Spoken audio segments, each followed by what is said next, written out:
नमस्कार दोस्तों। मुझे आशा है कि आप सब अच्छे होंगे और सभी अपने अपने लक्ष्य में लगे हुए होंगे। चाहे आप यूपीएससी की तैयारी कर रहे हो या एमपीएससी की तैयारी कर रहे हो या पीएस की तैयारी कर रहे हो या बीपीएस की या अदर स्टेट की तैयारी कर रहे हो। तो आज के इस टॉपिक वीडियो में हम यही बात करने वाले हैं कि क्या आपको एनसीईआरटी पढ़ने की ज़रूरत है या इसकी ज़रूरत नहीं है। तो दोस्तों, शुरू करने से पहले हमारे चैनल को सब्सक्राइब जरूर करें। तो दोस्तों, शुरुआत करते हैं हमारे आतिश स्टडी क्लासेस में। तो दोस्तों, आज के इस टॉपिक वीडियो में हम यही बात करने वाले हैं कि एनसीईआरटी के बारे में। तो दोस्तों, उसको बताने से पहले आपको कुछ बताया जाता है कि आपको एनसीईआरटी मतलब क्यों पढ़नी चाहिए। आप कौन सी भी एग्ज़ाम की तैयारी कर रहे हो, चाहे आप पीएस की तैयारी कर रहे हो, चाहे आप एमपीएस की तैयारी कर रहे हो या अदर स्टेट्स की कौन सी भी तैयारी कर रहे हो, तो उसके बेस के लिए मटेरियल के लिए आपको एनसीईआरटी की ज़रूरत पड़ती है। ठीक है, बहुत सारे कहते हैं कि एनसीईआरटी की ज़रूरत नहीं पड़ती है, इन्हें पढ़ने की ज़रूरत नहीं है। तो दोस्तों, हमारे कहने का मतलब ये है, जब भी कोई अपन जब मान लो उदाहरण के लिए या फिर कोई मकान बना रहे हैं, उस मकान बनाने के लिए सबसे पहले हमें उसकी नींव रखनी पड़ती है और नींव रखने से उसकी मजबूती मकान की बहुत अच्छी होती है। आप खुद ही देखिएगा, जब नींव उसकी नहीं रहेगी तो मकान बनने और टूटने के 100% चांसेस होते हैं। ठीक उसी प्रकार आप एमपीएससी, पीएससी, यूपीएससी या बीपीएससी या फिर कौन से पीएससी एग्ज़ाम अदर स्टेट्स कर रहे हो, तो उसके लिए आपको एनसीईआरटी पढ़ने की बहुत ज़्यादा आवश्यकता है। एनसीईआरटी पढ़ने की आवश्यकता क्यों है? तो हम ये बताना, जैसे कि मान ले कौन से भी एग्ज़ाम में हमें यह पूछा जाता है कि उसका बेस क्या है, यानी आपसे वो एग्ज़ाम जो परीक्षा लेने वाला है, मुख्य परीक्षा लेना जो वाला है, वो आपसे क्या चाहता है, मतलब क्वेश्चन में आपसे क्या पूछना चाहता है। अगर आप उसमें पूछा जाता है कि आप इतिहास के बारे में बताइए, तो आप इतिहास के बारे में अपना अगर कुछ समझा होगा तो ही आप बता सकते हो। इतिहास के बारे में आपको जैसे उठा लिया कि हाँ ये मतलब ये यहाँ पर मूर्ति थी, तो आप ये नहीं समझेगा, हमें उसको पूरी तरह से समझाना होगा। ठीक उसी प्रकार से हमें सभी प्रकार के मतलब बेसिक को अच्छी तरह से समझना पड़ेगा। तो उसी प्रकार में एनसीईआरटी को उपयोग में ली जाती है। एनसीईआरटी उपयोग में ले जाने से हमें एक बेसिक नॉलेज हो जाता है कि हाँ यह चीज़ में मतलब यह चीज़ पूछा जाता है या फिर इस चीज़ से हमें ये बोलता है। यानी एक छोटी सी नींव से हम बड़ा फासला तय कर सकते हैं, उससे आपको बहुत ज़्यादा आसानी होगी। तो आज के इस वीडियो में हम यही बताने वाले हैं कि पूरी संपूर्ण एनसीईआरटी को कौन कौन सी बुक लेनी चाहिए आपको और कौन सी बुक नहीं लेनी चाहिए। तो दोस्तों, शुरू करते हैं कि हमें एनसीईआरटी बुक्स में कौन सी पढ़नी चाहिए और कौन सी बुक नहीं पढ़नी चाहिए। तो दोस्तों, शुरू करते हैं। तो दोस्तों, सबसे पहले ये बुक आप देख रहे हैं, ये बुक आती है एनसीईआरटी दृष्टि की तरफ से मैंने ये परचेस मतलब ली गई है। दूसरी बुक्स में आपको बहुत सारी कैटेगरी के बारे में मतलब अलग अलग से बताना पड़ेगा। जैसे 6 से लेकर 12वीं कक्षा तक, 6 से 12th क्लासेस तक आपको अलग अलग किताबें खरीदने की आवश्यकता नहीं पड़ेगी। दृष्टि आईएएस बुक की इस बुक्स के अंदर आपको संपूर्ण भारतीय इतिहास के बारे में बताया गया है और इतने मतलब यकीन नहीं करेगा, इतने अच्छे सरल भाषा का उपयोग किया गया है जिसको आप पढ़ते ही समझ लेंगे और पूरी व्याख्या के साथ में इस एनसीईआरटी बुक को समझाया गया है। तो एनसीईआरटी बुक में हम सर्वप्रथम देखते हैं कि इसके अंदर आपको 33 संस्करण मिल जाता है और दृष्टि आईएएस वर्जन की बुक है ये और लेटेस्ट वर्जन की बुक है। इसके साथ में आपको बहुत सारी जैसे इसके अंदर अनुक्रम आप जहाँ तक ये वीडियो में देख सकते हैं। इस अनुक्रम में मैं थोड़ा सा आपको डिस्कस कर देता हूँ, चलो थोड़ा सा बता देते हैं हम आपको। तो दोस्तों, आप देख सकते हैं कि सबसे पहले में यहाँ पर बताया गया है कि एनसीईआरटी कक्षा 6 से लेकर 12th के अंदर सबसे क्या क्या पूछा जाता है। जैसे इतिहास में सर्वप्रथम पूछा गया है कि क्या, कब और कहाँ और कैसे। दूसरे अध्याय में बताया गया है आरंभिक मानव की खोज में। तीसरे अध्याय इसका है भोजन संग्रहण से उत्पादन। चौथा अध्याय है इसका आरंभिक नगर। पांचवा है कि बताती है हमें किताबें और कब्रें। छठे में मिल जाएगा राज्य, राजा और प्राचीन गणराज्य। छठे में 7वें नए प्रश्न के विचार। 8वें में मिल जाएगा अशोक एवं अनोखा सम्राट जिसके युद्ध का त्याग किया। 9वें में मिल जाएगा पार्ट में आपको कुशाल गांव और स्मृति शहर। 10वें पार्ट में मिलेगा आपको व्यापारी राजा और तीर्थयात्री। 11वें में पार्ट में मिल जाएगा आपको नए साम्राज्य और राज्य की। और 12वें पार्ट में मिलेगा आपको इमारतें, चित्र और किताबें। तो दोस्तों उसके बाद में यहाँ पर पुरानी एनसीईआरटी का भी उल्लेख किया गया है जिसको आप समझ सकते हैं, जिसमें पहला पार्ट है आदिम मानव, दूसरा है नगर जीवन का आरंभ, तीसरा है वैदिक युग का जीवन, चौथे में है भारत 600 ईसा पूर्व से 400 ईसा पूर्व तक, पांचवा है मौर्य साम्राज्य। मुझे आशा है कि दोस्तों कि आप वीडियो में थोड़ा सा ब्लर आ रहा होगा, लेकिन आप उसको थोड़ा समझ सकते हैं। मैं थोड़ा सा आपको समझाने की कोशिश भी कर रहा हूँ। छठे पे पार्ट में आपको मिलेगा भारत से 200 ईसा पूर्व से 300 ईसा पूर्व तक, और 7वें में आपको मिलेगा गुप्त काल, और 8वें में मिलेगा छोटे छोटे राज्यों का युग, और 9वें में भारत और संसार। तो दोस्तों उसके बाद में हमें यहाँ पर मिलेगा कक्षा 8वीं 7वीं के एनसीईआरटी के बारे में। हम इसमें फिर अगले इसमें बताएंगे हमारे अतीत के बारे में बताया जाएगा, इसमें पहला पार्ट में हजारों वर्ष के दौरान हुए परिवर्तनों की पड़ताल, दूसरा नए राजा और उनके राज्य, तीसरा दिल्ली के सुल्तान, चौथा मुगल साम्राज्य, पांचवा पार्ट मिलेगा आपको शासक और इमारतें, छठा नगर व्यापारी और शिल्प पूजन, सातवें में जनजाति खाना प्रदेश और एक जगह से बसे हुए समुदाय, आठवें पार्ट में आपको मिलेगा ईश्वर से अनुराग, 9वें में मिलेगा क्षेत्रीय संस्कृतियों का निर्माण, 10वें पार्ट में मिलेगा आपको 18वीं शताब्दी के नए राजनीतिक गठन, और इसी के साथ में आपको पुरानी एनसीईआरटी के बारे में भी बताया जाता है, जिसमें सबसे पहले आता है मध्यकालीन भारत। अब मध्यकालीन भारत में पार्ट में पहले आता है भारत और संस्कार, दूसरे में आता है दक्षिण भारत के राज्य जिसमें 1800 ईस्वी से 1200 ईस्वी तक, तीसरे में आपको उत्तर भारत के राज्य मिलेंगे जिसमें 800 ईस्वी से 1200 ईसा पूर्वी तक ईसा तक मिलेंगे इसमें, और चौथे पार्ट में दिल्ली के सुल्तान के बारे में बताया गया है, और पांचवें में जनता का जीवन है, और छठे में मुगलों और यूरोपियन का भारत में आगमन कैसे हुआ इसके बारे में बताया गया है, सातवें में आपको अकबर के बारे में बताया गया है, आठवें में आपको वैभव विलास के युग के बारे में बताया गया है, 9वें पार्ट में आपको मुगल साम्राज्य का पतन के बारे में बताया है। अगले कक्षा के अंदर आपको बताया गया है कि इसके अंदर हमारा अतीत, जिसमें 3 भाग है, भाग 1 भाग 2, 2 अतीत है, तीसरा पार्ट में भाग 1 और भाग 2 के बारे में बताया गया है, और इसी में अंदर बताया गया है हमारे अतीत के अंदर ये भी एनसीईआरटी का ही है, जिसे फर्स्ट में बताया गया था क्या कब और कहाँ कैसे, उसी प्रकार इसके अंदर ग्रामीण क्षेत्र को शासन चलाना, आदिवासी के बारे में, उपनिषद, बुनकर, लोहा, फैक्ट्री मालिक आदि। और पुरानी एनसीईआरटी का भी उल्लेख किया गया है कि इसमें आधुनिक भारत का विस्तार किया गया। आप देख सकते हैं आधुनिक भारत के अंदर भारत और आधुनिक दुनिया के बारे में बताया गया है, 18वीं सदी का भारत के बारे में बताया गया है, ब्रिटिश शासन उदय और विस्तार के बारे में बताया है, ब्रिटिश शासन विस्तार ढांचा, नीतियों और उनके प्रभाव जिसमें 1765 से 1857 ईसा पूर्व के में बताया गया है, और पाँचवें को ब्रिटिश शासन के विरुद्ध के बारे में बताया गया है, और सन 1858 के बाद भारत में ब्रिटिश नीतियाँ और शासन उसके बारे में बताया गया है।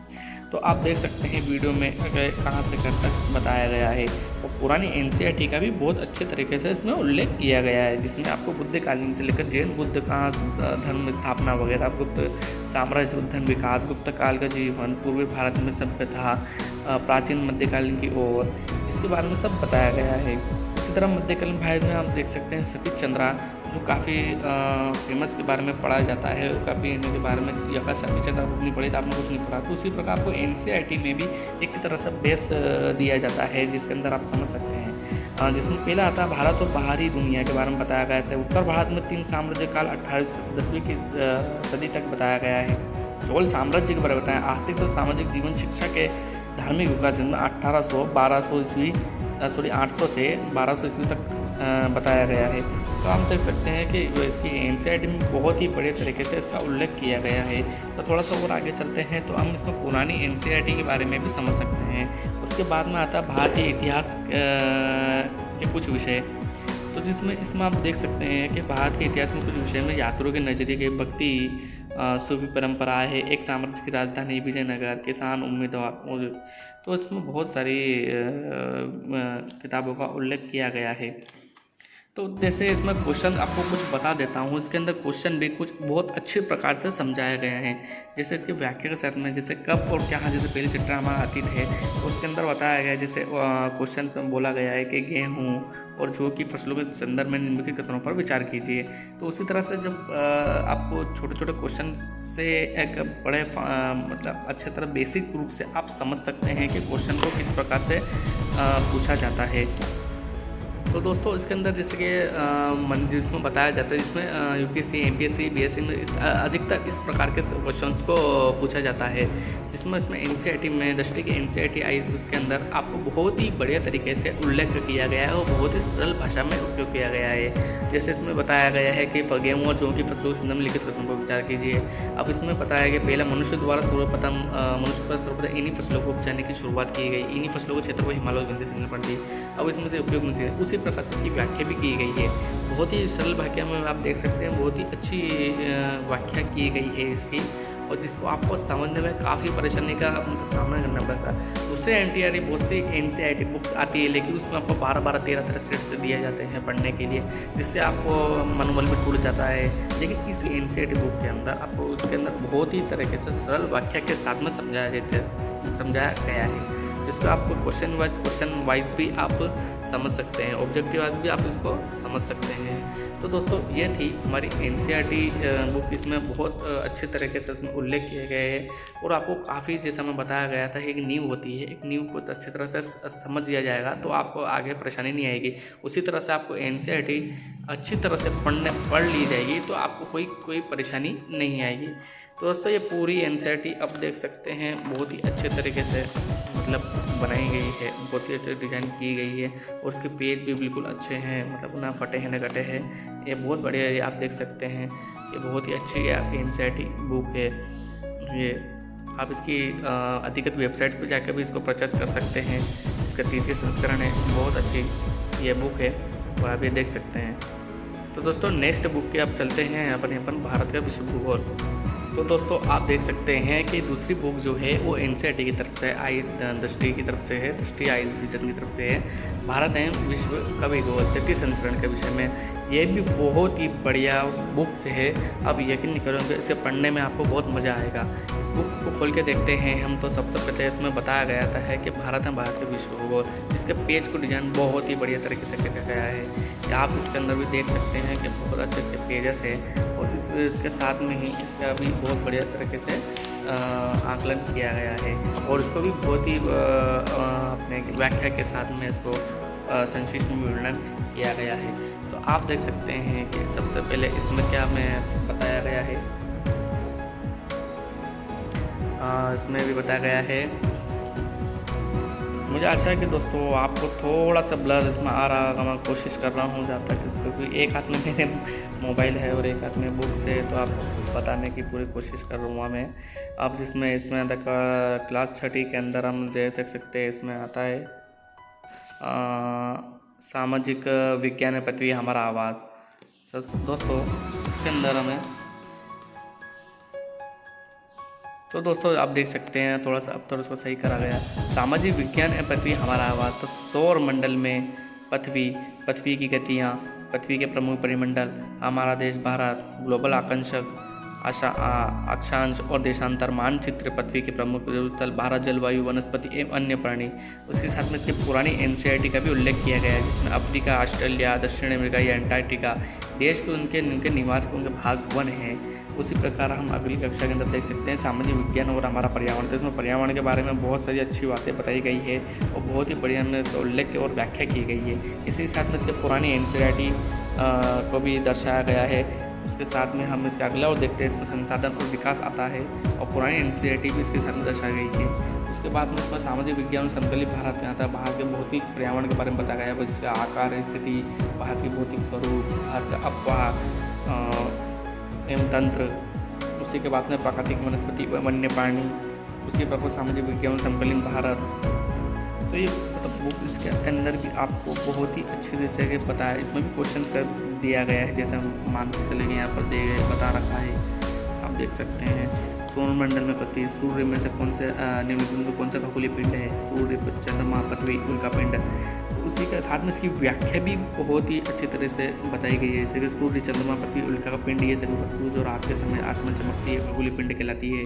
तो उसी तरह इसकी एनसीईआरटी बहुत ही अच्छी तरह से आपको बताई गई है।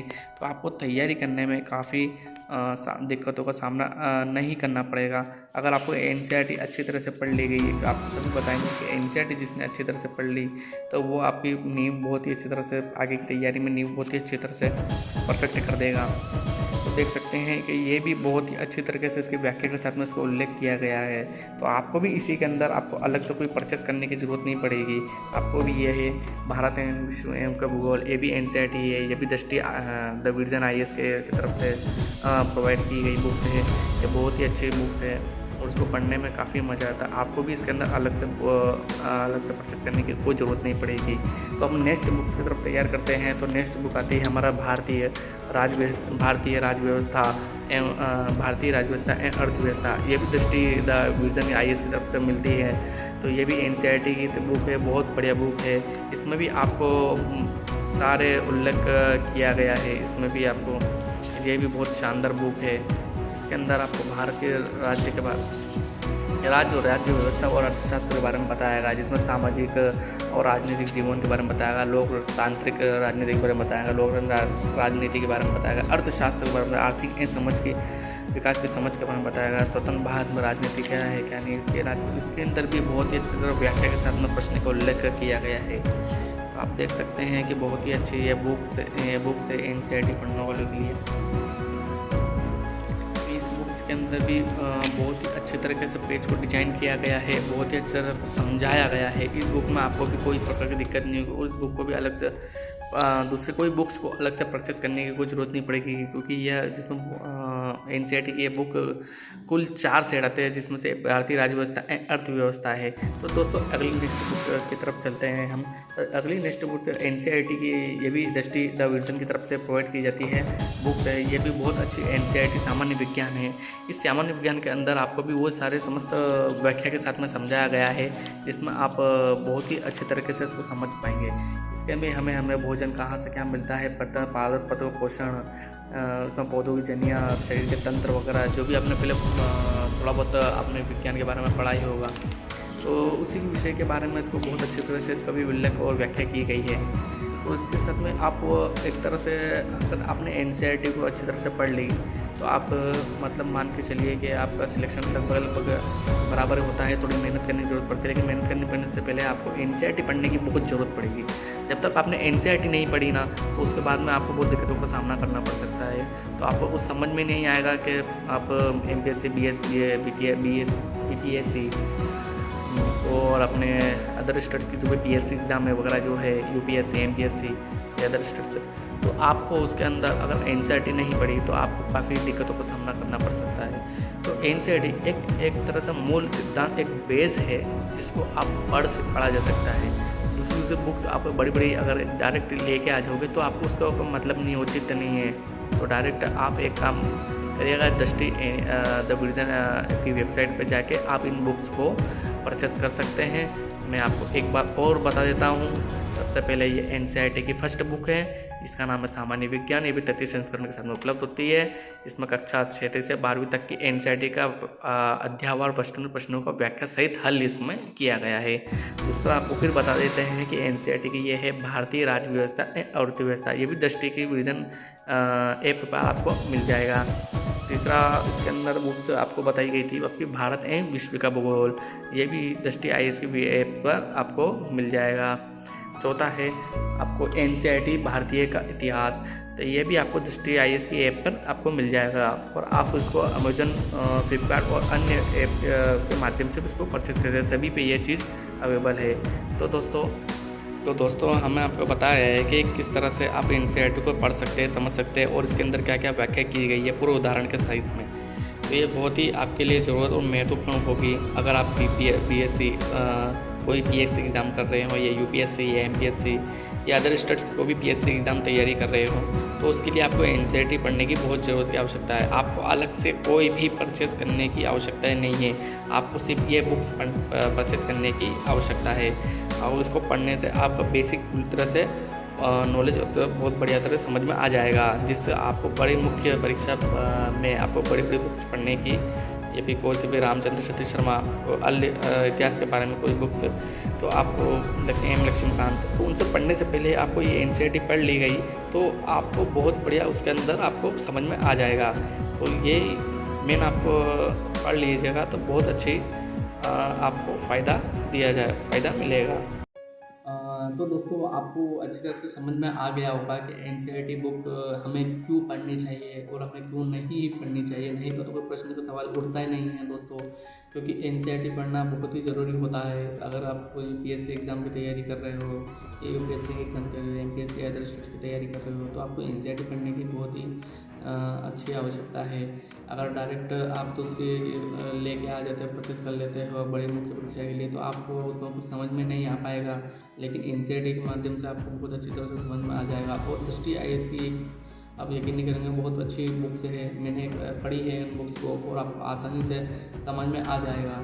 आपको अलग से कहीं मतलब जाने की आवश्यकता नहीं है। आपको ये अमेज़न, फ्लिपकार्ट, दृष्टि आईएएस की विजन ऐप पर ये आसानी से अवेलेबल हो जाएगी। तो उसकी मार्केट प्राइस करीबन 700 के आसपास ऊपर नीचे हो जाती है, लेकिन बहुत ही अच्छी बुक्स है, आपको अदर से बुक्स परचेज करने की ज़रूरत नहीं पड़ेगी। तो दोस्तों आज के लिए इतना ही, धन्यवाद, नमस्कार। और भी हमारे स्टडी क्लासेस के बारे में बहुत सारी वीडियो हमारे यूट्यूब चैनल पर अवेलेबल है, तो आप उनको जाइए। और जो भी प्रश्न हैं उसमें भी हमने पूरी तरह से वीडियो डाला गया है, उसमें 1 से 4 पार्ट तक पूरी व्याख्या के साथ में हम उसको प्रश्न उत्तर को बताया गया है। तो आप उसको फॉलो करिए और आप उस वीडियो को ज़रूर देखिए। आज के लिए इतना ही, धन्यवाद। अगर आप चैनल पर नए हैं तो हमारे चैनल को सब्सक्राइब जरूर करें।